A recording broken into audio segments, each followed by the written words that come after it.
Hey, hi, my name is Chris. Every day I do a vlog and I'm doing it for 1,000 days. So if you could like, subscribe or hit that bell notification or maybe hype my video, I'd appreciate it if you would. Every day I talk about something uniquely different, and today, well, do you know what your biggest mistake is going to be? It's meeting the wrong person. Yeah, it will rate right up there. It'll be one of the biggest mistakes, because you'll make probably one or two big mistakes in your life, but definitely one of them is meeting the wrong person and not having the full information. Hindsight's a wonderful thing, isn't it? We've all had people in our lives that we've separated from or divorced from or had removed out of our lives for whatever reason, because either they changed or they really were that person that they became, but they just hid it incredibly well. And the biggest mistake that you will probably berate yourself over is the fact that you had anything to do with them. And you'll regret it. You will regret it because, well, they're just nasty, toxic people. Now, nobody comes into your life behaving that way. So it can be a slow revealing, if you like, of who they are and what they've been. And I guess they slowly introduce the other side of them. And because we've got to the stage where we're entrenched, we love them, we like most of their character traits, but eventually they start turning and things become challenging, isolating for you because you're feeling like you're on the outside of it now instead of being in that close, connected relationship. And it's very easy with hindsight to look back and say, this was the biggest mistake of my life. But when you're going through it, you don't actually feel that. It's only with retrospective view that you actually come to that mindset. And people are destructive, and they will be destructive towards you and behave in a way which is absolutely awful. And when you have that understanding of how people can be, well, I think you can fortify yourself somewhat when you're migrating away from them, when you're divorcing them, when you're leaving that relationship, when you're no longer in it. I guess nobody gets married with a view of getting divorced, do they? Nobody. But life happens along the way, things happen along the way, and life becomes, dare I say it, a real chore, a real challenge to be with people. Now, there are many other big mistakes that you can make in your life. One of them is to have a child with somebody that you should never have had a child with. And therefore, you feel everything from parental alienation to being locked out of that child's life for no other reason because they're bitter and twisted. And that's an awful scenario. So that's another big mistake that's probably right up there. There's lots of things that maybe you would look back and you say, actually, I shouldn't have done that. I shouldn't have met them. There's this scenario was running through my head the other day. If I led a very isolated life where I didn't ever get into any personal relationships, I can honestly say I think financially I'd be very well off.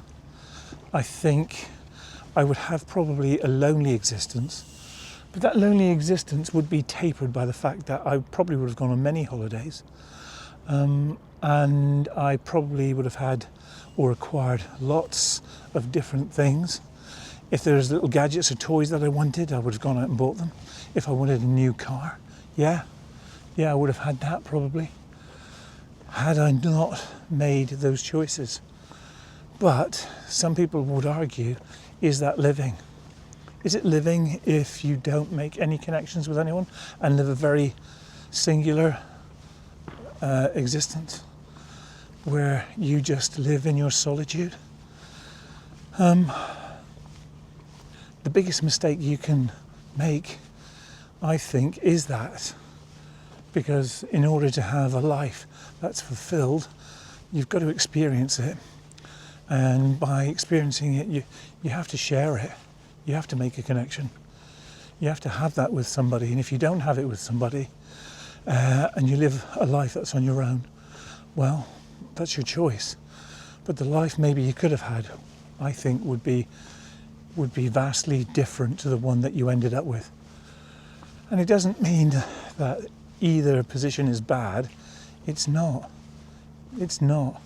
It just means that, I guess, the metric for valuing a life, some people seem to think that you need to be in a relationship and you need to have children and a house and a car and all that sort of stuff. But maybe some other people's metric, maybe their metric is a lifetime of solitude where you get an awful lot of peace, where you don't have any of that extraneous noise creeping into your life, and you have all the money you want, you have all the gadgets and cars that you ever want, you have all the things that you want. But I think ultimately you'll end up living a life where you might be dreaming of getting the things that you want to get, i.e. the personal things like family, like children, like living a life that's shared with somebody. So it's very easy to look back and say, what are the biggest mistakes a person could make? What are they? Well, they can be a lot of things, and it can be very damaging to your existence. But what you've got to do is, when you've made those mistakes, is not to look back. There's always a price to pay for everything, isn't there? That's what I believe, whether it's financial or otherwise. And if you give people the opportunity to be toxic towards you, they're going to take it. They are. A lot of people are. Not everyone, but a lot of people are. And they will take from you in any way they can, because that's how they get revenge. That's how they get one up on you, by putting you in that place. And that is a big mistake. I think if you live a life that is full, decent, Christian, kind, in the face of all that adversity, if you can stare that down with decency, with joy, with love, and not let it affect you, not let it wreck you in any way. And it could have been your biggest mistake ever, but if you can turn the other cheek and smile in the face of it all, and maybe forgive them, even if they don't deserve it. You forgive them, because in forgiving them, you give yourself peace. I've had to forgive people.